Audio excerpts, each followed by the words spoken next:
അപ്പൊസ്തലന്മാരുടെ പ്രവർത്തനങ്ങൾ അധ്യായം 27. റോമായിലേക്ക് കപ്പൽ യാത്ര. ഞങ്ങൾ ഇറ്റലിയിലേക്ക് കപ്പലിൽ പോകണമെന്ന് തീരുമാനമുണ്ടായി. അവർ പൗലോസിനെയും മറ്റ് ചില തടവുകാരെയും സെബാസ്ത്യ സൈന്യവിഭാഗത്തിൻ്റെ ശതാധിപനായ ജൂലിയൂസിനെ ഏൽപ്പിച്ചു. ഞങ്ങൾ അദ്രാമിത്തിയാത്തിൽ നിന്നുള്ള ഒരു കപ്പലിൽ കയറി. അത് ഏഷ്യയുടെ തീരത്തുള്ള തുറമുഖങ്ങളിലേക്ക് പോകുന്നതായിരുന്നു. ഞങ്ങൾ യാത്ര പുറപ്പെട്ടപ്പോൾ തെസ്സലോനിക്ക നഗരവാസിയും മക്കെദോനിയക്കാരനുമായ അസ്താർക്കൂസും ഞങ്ങളോടുകൂടെ ഉണ്ടായിരുന്നു. പിറ്റേ ദിവസം ഞങ്ങൾ സീദോനിലിറങ്ങി. ജൂലിയൂസ് പൗലോസിനോട് ദയാപൂർവം പെരുമാറുകയും സ്നേഹിതരുടെ അടുക്കൽ പോകുന്നതിനും അവരുടെ ആതിഥ്യം സ്വീകരിക്കുന്നതിനും അവനെ അനുവദിക്കുകയും ചെയ്തു. അവിടെ നിന്ന് ഞങ്ങൾ യാത്ര തിരിച്ചു. കാറ്റ് പ്രതികൂലമായിരുന്നതിനാൽ സൈപ്രസിനടുത്തുകൂടെയാണ് പോയത്. കിലിക്കിയായുടെയും പാംഫീലയായുടെയും അടുത്തുള്ള സമുദ്രഭാഗങ്ങൾ കടന്ന് ഞങ്ങൾ ലീക്കിയായിലെ മീറായിലെത്തി. ഇറ്റലിയിലേക്ക് പോകുന്ന ഒരു അലക്സാണ്ട്രിയൻ കപ്പൽ അവിടെ കിടക്കുന്നത് കണ്ടു. ശതാധിപൻ ഞങ്ങളെ അതിൽ കയറ്റി. ഞങ്ങൾ കുറച്ചധികം ദിവസം മന്ദഗതിയിൽ യാത്ര ചെയ്ത് വളരെ പ്രയാസപ്പെട്ട് ക്നീദോസിന് എതിരെ എത്തി. മുന്നോട്ടു പോകാൻ കാറ്റ് അനുവദിക്കായ്കയാൽ സൽമോനയുടെ എതിർവശത്തു കൂടെ കേത്രയുടെ തീരം ചേർന്ന് നീങ്ങി. അതിന് സമീപത്തിലൂടെ ദുർഘടയാത്രയെ തുടർന്ന് ശുഭതുറമുഖങ്ങൾ എന്നു പേരുള്ള സ്ഥലത്തെത്തി. ലാസായിയ പട്ടണം അതിന് സമീപമാണ്. സമയം വളരെയേറെ നഷ്ടപ്പെട്ടു കഴിഞ്ഞിരുന്നു. ഉപവാസകാലം അവസാനിക്കുകയും ചെയ്തു. അപ്പോൾ യാത്ര ചെയ്യുക അപകടപൂർണവുമായിരുന്നു. അതിനാൽ പൗലോസ് അവരോട് ഇങ്ങനെ ഉപദേശിച്ചു: മാന്യരെ, നമ്മുടെ ഈ കപ്പൽ യാത്ര കപ്പലിനും ചരക്കിനും മാത്രമല്ല, നമ്മുടെ ജീവന് തന്നെയും നഷ്ടവും അപകടവും വരുത്തുമെന്ന് ഞാൻ കാണുന്നു. എന്നാൽ ശതാധിപൻ പൗലോസിൻ്റെ വാക്കുകളെയല്ല, കപ്പിത്താനെയും കപ്പലുടമയെയുമാണ് അനുസരിച്ചത്. ആ തുറമുഖം ശൈത്യകാലം ചെലവഴിക്കാൻ പറ്റിയതല്ലാത്തതിനാൽ അവിടെ നിന്ന് പുറപ്പെട്ട് കഴിയുമെങ്കിൽ ഫീനിക്സിൽ എത്തി ശൈത്യകാലം അവിടെ കഴിക്കണമെന്ന് മിക്കവരും അഭിപ്രായപ്പെട്ടു. കേത്രയിലെ ഈ തുറമുഖത്തിൻ്റെ വടക്കു പടിഞ്ഞാറും തെക്കു പടിഞ്ഞാറും ഭാഗങ്ങൾ കടലിലേക്ക് തുറന്നു കിടന്നിരുന്നു. കൊടുങ്കാറ്റും കപ്പൽ നാശവും.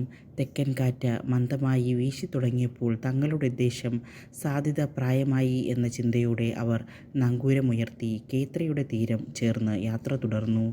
എന്നാൽ പൊടുന്നനെ വടക്കുകിഴക്കൻ എന്ന് വിളിക്കപ്പെടുന്ന കൊടുങ്കാറ്റ് കരയിൽ നിന്ന് ആഞ്ഞടിച്ചു. കപ്പൽ കൊടുങ്കാറ്റിലകപ്പെട്ടു. കാറ്റിനെ എതിർത്ത് നിൽക്കാൻ അതിന് കഴിഞ്ഞില്ല. അതിനാൽ ഞങ്ങൾ കാറ്റിന് വഴങ്ങി അതിൻ്റെ വഴിക്ക് തന്നെ പോയി. ക്ലെവിത എന്ന് വിളിക്കപ്പെടുന്ന ദ്വീപിൻ്റെ അരികു ചേർത്ത് കപ്പലോടിക്കുമ്പോൾ കപ്പലിനോട് ബന്ധിച്ചിരുന്ന തോണി വളരെ പ്രയാസപ്പെട്ടാണ് നിയന്ത്രണാധീനമാക്കിയത്. അവർ അത് എടുത്തുയർത്തി കപ്പലിനോട് ചേർത്ത് കെട്ടിയുറപ്പിച്ചു. പിന്നെ സിർത്തീസ് തീരത്ത് ആഴം കുറഞ്ഞ സ്ഥലങ്ങളിൽ കപ്പൽ ഉറച്ചുപോകുമോ എന്ന് ഭയപ്പെട്ട് കപ്പൽ പായ്കൾ താഴ്ത്തി. കാറ്റിൻ്റെ വഴിക്ക് കപ്പൽ നീങ്ങിക്കൊണ്ടിരുന്നു. വലിയ കൊടുങ്കാറ്റിൽപ്പെട്ട് കപ്പൽ ആടിയുലഞ്ഞതിനാൽ അടുത്ത ദിവസം അവർ ചരക്കുകൾ കടലിൽ എറിയാൻ തുടങ്ങി. മൂന്നാം ദിവസം അവർ സ്വന്തം കൈകൊണ്ട് കപ്പൽ പായ്കളും വലിച്ചെറിഞ്ഞു. വളരെ ദിവസങ്ങളായി സൂര്യനോ നക്ഷത്രങ്ങളോ പ്രത്യക്ഷപ്പെട്ടിരുന്നില്ല. കൊടുങ്കാറ്റ് ആഞ്ഞടിച്ചുകൊണ്ടിരുന്നതിനാൽ രക്ഷപ്പെടാമെന്ന ആശ തന്നെ ഞങ്ങൾ കൈവെടിഞ്ഞു. പല ദിവസങ്ങൾ ഭക്ഷണമില്ലാതെ കഴിയേണ്ടി വന്നപ്പോൾ പൗലോസ് അവരുടെ മധ്യേ നിന്ന് പറഞ്ഞു: ജനങ്ങളെ, നിങ്ങൾ എൻ്റെ വാക്ക് കേൾക്കേണ്ടതായിരുന്നു. കേത്രയിൽ നിന്ന് യാത്ര തിരിക്കുകയേ അരുതായിരുന്നു. എങ്കിൽ ഈ നാശങ്ങൾ സംഭവിക്കുമായിരുന്നില്ല. എന്നാൽ ഇപ്പോൾ ധൈര്യമായിരിക്കണമെന്ന് നിങ്ങളോട് ഞാൻ ഉപദേശിക്കുന്നു. കപ്പൽ തകർന്നു പോകുമെന്നല്ലാതെ നിങ്ങൾക്കാർക്കും ജീവഹാനി സംഭവിക്കുകയില്ല. എന്തെന്നാൽ ഞാൻ ആരാധിക്കുന്നവനും എൻ്റെ ഉടയവനുമായ ദൈവത്തിൻ്റെ ഒരു ദൂതൻ ഇക്കഴിഞ്ഞ രാത്രി എനിക്ക് പ്രത്യക്ഷപ്പെട്ടു പറഞ്ഞു: പൗലോസ്, നീ ഭയപ്പെടേണ്ട. സീസറിൻ്റെ മുമ്പിൽ നീ നിൽക്കുക തന്നെ ചെയ്യും. നിന്നോടൊപ്പം യാത്ര ചെയ്യുന്നവരെയും ദൈവം നിനക്ക് വിട്ടുതന്നിരിക്കുന്നു. അതിനാൽ ജനങ്ങളെ, നിങ്ങൾ ധൈര്യമായിരിക്കുവിൻ.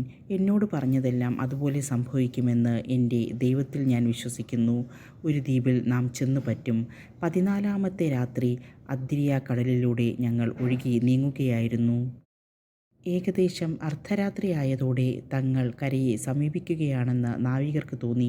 അവർ ആഴം അളന്നു നോക്കിയപ്പോൾ 20 ആൾ താഴ്ചയുണ്ടെന്ന് കണ്ടു. കുറച്ചുകൂടി മുന്നോട്ട് പോയപ്പോൾ വീണ്ടും അളന്നു നോക്കി. അപ്പോൾ 15 ആൾ താഴ്ചയേ ഉണ്ടായിരുന്നുള്ളൂ. കപ്പൽ പാറക്കെട്ടിൽ ചെന്ന് ഇടിച്ചെങ്കിലോ എന്ന് ഭയന്ന് അവർ അമരത്ത് നിന്ന് 4 നങ്കൂരങ്ങൾ ഇറക്കിയിട്ട് പ്രഭാതമാകാൻ പ്രാർത്ഥിച്ചു കൊണ്ടിരുന്നു. നാവികർ കപ്പലിൽ നിന്ന് രക്ഷപ്പെടാൻ ആഗ്രഹിച്ചിരുന്നതിനാൽ കപ്പലിൻ്റെ അണിയത്ത് നിന്ന് നങ്കൂരമിറക്കാനെന്ന വ്യാജേന തോണി കടലിലിറക്കി. പൗലോസ് ശതാധിപനോടും ഭടന്മാരോടുമായി പറഞ്ഞു, ഈ ആളുകൾ കപ്പലിൽ തന്നെ നിന്നില്ലെങ്കിൽ ആർക്കും രക്ഷപ്പെടാൻ സാധിക്കുകയില്ല. അപ്പോൾ ഭടന്മാർ തോണിയുടെ കയറ് ഛേദിച്ച് അത് കടലിലേക്ക് തള്ളി. പ്രഭാതമാകാറായപ്പോൾ ഭക്ഷണം കഴിക്കാൻ പൗലോസ് എല്ലാവരെയും പ്രേരിപ്പിച്ചു. അവൻ പറഞ്ഞു, നിങ്ങൾ ഉത്കണ്ഠാകുലരായി ഒന്നും ഭക്ഷിക്കാതെ കഴിയാൻ തുടങ്ങിയിട്ട് 14 ദിവസമായല്ലോ. അതിനാൽ വല്ലതും ഭക്ഷിക്കാൻ നിങ്ങളോട് ഞാൻ അഭ്യർത്ഥിക്കുന്നു. അത് നിങ്ങൾക്ക് ശക്തി പകരും. നിങ്ങളിൽ ആരുടെയും ഒരു തലമുടി പോലും നശിക്കുകയില്ല. ഇത് പറഞ്ഞിട്ട് അവൻ എല്ലാവരുടെയും മുമ്പാകെ അപ്പമെടുത്ത് ദൈവത്തിന് കൃതജ്ഞത അർപ്പിച്ചുകൊണ്ട് മുറിച്ച് ഭക്ഷിക്കാൻ തുടങ്ങി. അവർക്കെല്ലാം ഉന്മേഷമുണ്ടായി. അവരും ഭക്ഷണം കഴിച്ചു. കപ്പലിൽ ഞങ്ങളാകെ 276 പേർ ഉണ്ടായിരുന്നു. അവർ മതിയാവോളം ഭക്ഷിച്ചു കഴിഞ്ഞപ്പോൾ ഗോതമ്പ് കടലിലേക്കെറിഞ്ഞ് കപ്പലിന് ഭാരം കുറച്ചു. പ്രഭാതമായപ്പോൾ അവർ സ്ഥലം തിരിച്ചറിഞ്ഞില്ലെങ്കിലും മണൽത്തിട്ടകളോട് കൂടിയ ഒരു ഉൾക്കടൽ കണ്ടു. കഴിയുമെങ്കിൽ അവിടെ കപ്പലടുപ്പിക്കാൻ അവർ ആഗ്രഹിച്ചു. അവർ നങ്കൂരങ്ങൾ അറുത്ത് കടലിൽ തള്ളി. ചുക്കാൻ ബന്ധിച്ചിരുന്ന കയറുകളും അയച്ചു. കാറ്റിനനുസരിച്ച് പായ് ഉയർത്തിക്കെട്ടി തീരത്തേക്ക് നീങ്ങി.